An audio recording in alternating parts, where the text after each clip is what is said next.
11 minut po godzinie 8, a gościem audycji Dzień Dobry Kaszuby jest pan Andrzej Busler, regionalista gdyński i kaszubski. Dzień dobry. Dzień dobry państwu.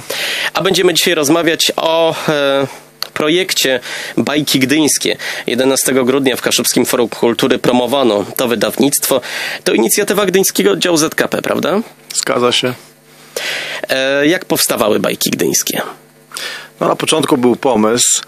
Przez całe lata takiego wydawnictwa w Gdyni, dla Gdynian i nie tylko Gdynian nie było. No i mniej więcej z rok temu projekt do Ministerstwa Spraw Wewnętrznych i Administracji udało się. No i realizacja w tym roku, w drugiej części tego roku. Tutaj też ciekawa sprawa. Z jednej strony skorzystaliśmy z części bajek Krzysztofa Wójcickiego, bardzo ciekawej postaci związanej z Gdynią. I zaprezentowaliśmy je w oryginale po polsku, ale także Dariusz Majkowski przetłumaczył je na język kaszubski, czyli mamy digipak, 2 płyty, 1 płyta po polsku, druga po kaszubsku.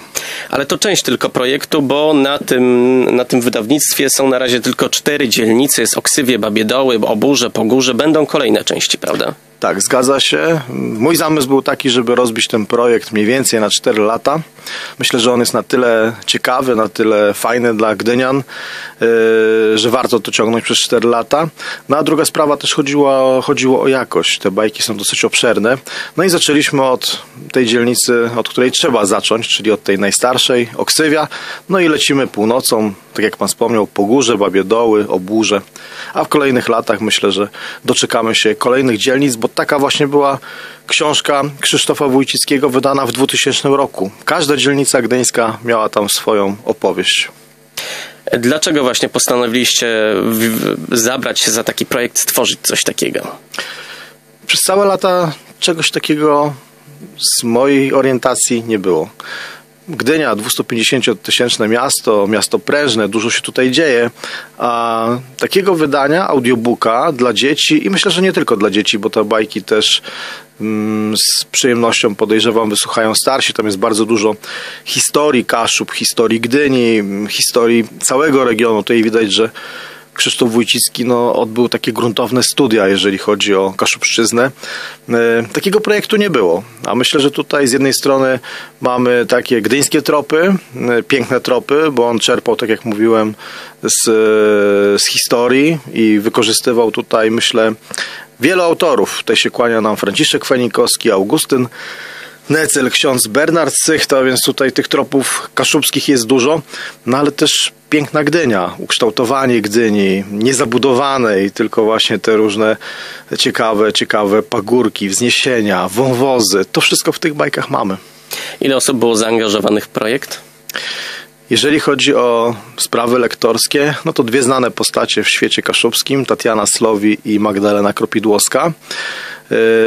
Jeżeli chodzi o tłumaczenie, to Dariusz Majkowski. Małgorzata Bątkowska, czyli moja żona, spięła to graficznie. Natomiast ja spiąłem to w całości, to znaczy cała koordynacja, te wszystkie sprawy związane z projektem.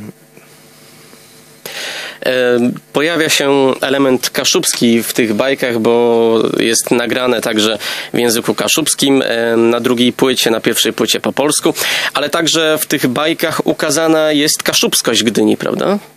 Zdecydowanie tak. Jak zaczynamy tutaj od Oksywia, to pojawiają się na początku legendy właśnie o Stolemce, o Stolemach, więc ta kaszubskość mityczna tak naprawdę w legendach, ona tutaj bardzo mocno występuje. Mamy też legendy o śpiącym wojsku. Tutaj nam się też Bernard Sychta kłania, więc tej kaszubskości jest naprawdę sporo. I tutaj też ciekawa kwestia językowa, bo z tym się mierzył Dariusz Majkowski. Przetłumaczyć te niektóre wyrażenia, Dariusz wspominał o tym podczas promocji, na przykład jak przetłumaczyć rudę żelaza na język kaszubski. Tam takich wyrażeń było o wiele więcej. Ciężkie wyrażenia, niestosowane na co dzień. No i tutaj myślę, że Dariusz sobie świetnie poradził. Gdynia ma wiele atrakcji, takich znanych, które zna wiele osób, ale Gdynia to także wiele zakamarków i tajemnic. Czy one pojawiają się w publikacji? Mówi pan o tej publikacji? Czy... Tak, mówię o bajkach gdyńskich. Tutaj to jest bardziej historycznie, bo te bajki to jest w większości Gdynia zanim narodziło się miasto. To są zamierzchłe czasy, przeszło 100 lat co najmniej. To jest też taka ciekawa, moim zdaniem, wędrówka po takich miejscach, które dzisiaj są już zupełnie zapomniane, bo często wiele osób, szczególnie które tutaj niedawno się osiedliły, no nie wiedzą, że powiedzmy na Babich Dołach mamy ziemię czarownic, mamy ten jar, wąwóz, więc to są takie rzeczy, które czytelnik mniej zaznajomiony z pewnością odkryje. Czyli można wiele tajemnic odkryć. To prawda, Słuchając. zgadza się. Dobrze, to teraz tak na koniec naszej rozmowy chciałem jeszcze spytać, jaki to był rok dla Zrzeszenia Kaszubsko-Pomorskiego Oddział Gdynia i dla Kaszubskiego Forum Kultury, mijający 2019? Myślę, że bardzo pracowity. To pierwsze określenie mi się najbardziej nasuwa i myślę, że też dobre. Wiele ciekawych inicjatyw, nowych inicjatyw, dotknęliśmy nowe rzeczy. Tutaj z takich ciekawych rzeczy, które realizowaliśmy, no to pierwsza sprawa w styczniu, bardzo ważna, wspólnie z Teatrem Miejskim, Przygody Remusa. One zaistniały w całości. To praktycznie pierwszy raz teatr ukazał życie i przygody Remusa w całości, czyli 3 części Remusa. One były praktycznie przez cały rok na deskach teatru.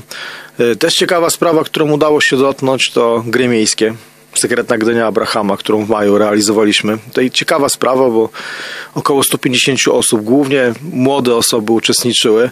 Świetna atmosfera, bardzo fajna zabawa, no i też taka zabawa pouczająca, z nutką historii, z nutką regionalizmu. To nie jest ostatnia gra, którą realizujemy. Już mamy w pewnym sensie zapowiedziane kolejne gry w tym roku związane z księdzem Hilarym Jastakiem oraz z Lechem Pątkowskim. Czy w 2020 roku jeszcze dużo wyzwań przed Wami? Te 2 wyzwania to jest praktycznie niewielka część tego, co chcemy zrealizować. Będą spektakle. Mam już tutaj umówiony spektakl z Szemuckiej Grupy Teatralnej, z Katlinę. W zeszłym roku realizowaliśmy Choróbsko w cechu rzemiosł różnych, czyli w miejscu dawnego Teatru Gdyńskiego.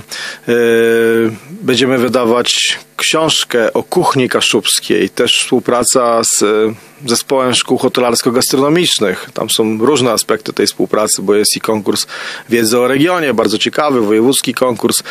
Jest też taki konkurs Znani Lubiani Gotują. To wszystko też promuje tą regionalną część, regionalne dziedzictwo kulinarne. Dziękuję bardzo za rozmowę. Moim gościem był pan Andrzej Buster, regionalista gdyński, regionalista kaszubski. Dziękuję bardzo.